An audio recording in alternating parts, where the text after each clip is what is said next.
Hi hello வணக்கம். இன்றைக்கி நம்ம பார்க்க போகிறது என்னென்னா, ஒரு கம்பு மாவு வச்சு ஒரு கொழுக்கட்டை தான் ரெசிபி தான் பார்க்க போகிறோம். இப்போ அது எப்படி செய்யலாங்கிறது இந்த வீடியோவில் பார்ப்போம். வாங்க வீடியோக்குள்ளே போகலாம். அதுக்கு நான் வந்து 1 டம்ளர் தண்ணி எடுத்திருக்கேன். இப்போ நான் மாவும் அதே அளவு தான் எடுத்துக்க போகிறேன். இதில் கொஞ்சம் ஆயிலும் உப்பும் வழக்கம் போல் போட்டுக்க போகிறேன். போட்டுட்டு இப்போ நான் வந்து 1 டம்ளர் மாவு எடுத்து சரி தண்ணி வச்சுருக்கேன். அதில் கொட்டிட்டு நல்லா கொதித்தோடனே கொட்டிட்டு ஃப்ளேமை குறைச்சி வச்சுட்டு நம்ம கிண்டிட வேண்டியதுதான். இப்போ கிண்டி எடுத்துகிட்டு நான் காமிக்கிறேன் பாருங்கள். நல்லா கிளறிடணும். நல்லா மாவு வெந்துடும் பாருங்கள். இப்போ நான் காமிக்கிறேன் பாருங்கள். இப்போ ஃப்ளேமை ஆஃப் பண்ணிவிட்டு நம்ம அப்படியே பிரட்டி வச்சுட்டு மூடி வச்சிட வேண்டியதாக. ஒரு 10 நிமிஷம் அப்படியே வச்சோம்னா அந்த சூடு ஆறிடும். இல்லைன்னா நம்ம கையால் பிசைய முடியாது. அதுக்காக தான் இப்போ பாருங்கள். நான் வந்து இப்போ 2 பிசைஞ்சிட்டு லிட்டு போட்டு மூடி வச்சிடுவேன். இப்போ நம்ம கை போட முடியாது, அதனால் ஸ்பேச்சுலாவால் போடுறேன். இப்போ பார்த்தீங்கன்னா அடுத்தது லிட்டை போட்டு மூடி வச்சுட்டேன். இப்போ ஒரு 5 நிமிஷம் கழித்து எடுத்துருக்கேன் பாருங்கள். இப்போ நல்லா மாவு ஆறி போயிடுச்சு. இப்போ நல்லா அழுத்தம் கொடுத்து நல்லா பிசைஞ்சிக்கணும். நல்லா பிசைஞ்சிட்டு உங்களுக்கு காமிக்கிற பாருங்கள். நல்லா சப்பாத்தி மாவு பதத்துக்கு பிசைஞ்சிக்கணும். இதை நல்லா மாவு வெந்துடுச்சு. அதனால் நம்மளுக்கு பிசையறதுக்கு நல்லா வரும்.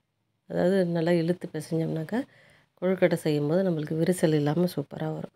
நல்லா அழுத்தி பிசைஞ்சிக்கலாம். கையில் ஒட்டவே இல்லை பாருங்கள். லைட்டாக எண்ணெய் வேணால் தேய்ச்சி இது பண்ணிக்கலாம். நான் எண்ணெயெல்லாம் தடவலை. முதல்ல ஊற்றின எண்ணெயை வச்சு பிசைஞ்சு எடுத்துகிட்டு பாருங்கள். சப்பாத்தி மாவு பதத்துக்கு பிசைஞ்சாச்சு.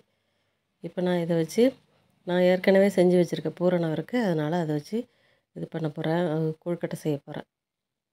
அதில் பார்த்திங்கன்னா நான் இப்போ பின்னுறேன் பாருங்கள். எண்ணெயை தொட்டுட்டு பின்னுறேன்.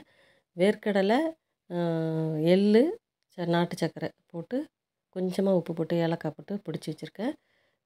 வேர்க்கடலைக்கு பதிலாக நம்ம பொட்டுக்கடலையும் போட்டுக்கலாம். பாருங்கள். நான் கொஞ்சம் தான் இருக்குது. இதில் செஞ்சுட்டு நான் அடுத்தது பொட்டுக்கடலை போட்டு செஞ்சு வச்சுருக்கேன். அதையும் வச்சு எல்லாத்தையும் செஞ்சுட்டு நான் உங்களுக்கு வேக வைக்கும்போது காமிக்கிறேன் உங்களுக்கு. பாருங்கள். இப்போ நான் ஒன்று செஞ்சுட்டேன் பாருங்கள். நல்லா இருக்குது. சூப்பராக இருக்குது பாருங்கள். கொஞ்சம் கூட விரிசல் இல்லாமல் எப்படி அழகாக வந்திருக்கு பார்த்தீங்களா? உங்களுக்கு செய்ய முடியலன்னா அச்சு வச்சு நீங்கள் செஞ்சுக்குங்க. பிகினர்ஸாக இருந்தால் அச்சு வச்சு கூட செஞ்சுக்கலாம்.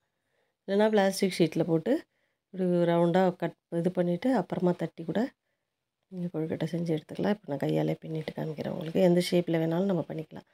இப்போ கிண்ண மாதிரி நான் பண்ணிவிட்டு பண்ணுறேன். இப்போ பாருங்கள். இதுவும் சூப்பராக இருக்குது பாருங்கள். நல்லா அழகாக வந்திருக்கு பாருங்கள். நல்லா மாவு நல்லா பிசுன்னு இல்லாமல் நல்ல கோதுமை மாவு மாதிரி நல்ல வழுவழுன்னு ஷைனிங்காகவும் இருக்குது. நம்மளுக்கு பின்னுறதுக்கும் ஈஸியாக வருது.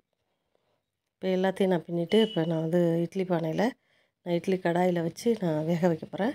இப்போ பாருங்கள். நான் அதுக்கு வந்து இட்லி தட்டை குப்பரை போட்டுட்டு அதில் வாழை இலையை போட்டுக்கிறேன். அது மேலே வாழை இலையை போட்டு அதில் வச்சுருக்கேன். நல்லா டேஸ்ட்டாகவும் இருக்கும், சத்தாகவும் இருக்குங்கிறதுக்காக வாழை இலையை மேலே வச்சுட்டு நான் வந்து அதில் எல்லாத்தையும் வேக வச்சுட்டு நான் உங்களுக்கு காமிக்கிறேன் பாருங்கள். இது ஒரு 10 நிமிஷத்துலேயே வெந்துடும். ஏற்கனவே வெந்த மாவுங்கிறதுனால சீக்கிரமாக வெந்து போயிடும். இப்போ நாங்கள் பாருங்கள் எல்லாத்தையும் எடுத்துகிட்டு பாருங்கள். அந்த ஷைனிங் தெரியுது பாருங்கள் உங்களுக்கு. அப்படி பார்த்தாலே வெந்துடுச்சுன்னு அர்த்தம். இப்போ வந்து நம்ம உடனே எடுக்க முடியாது. கொஞ்சம் ஆறுனா தான் எடுக்கலாம். இந்த மில்லட்ஸ் எல்லாம் வந்து நம்ம ஆறின பிறகு தான் எடுக்க முடியும். ஒரு 2 நிமிஷம் விட்டுட்டு நான் எடுத்து காமிக்கிறேன் பாருங்கள். இப்படி தான் இருக்கும். ரொம்ப சூப்பராக வந்திருக்கு பாருங்கள்.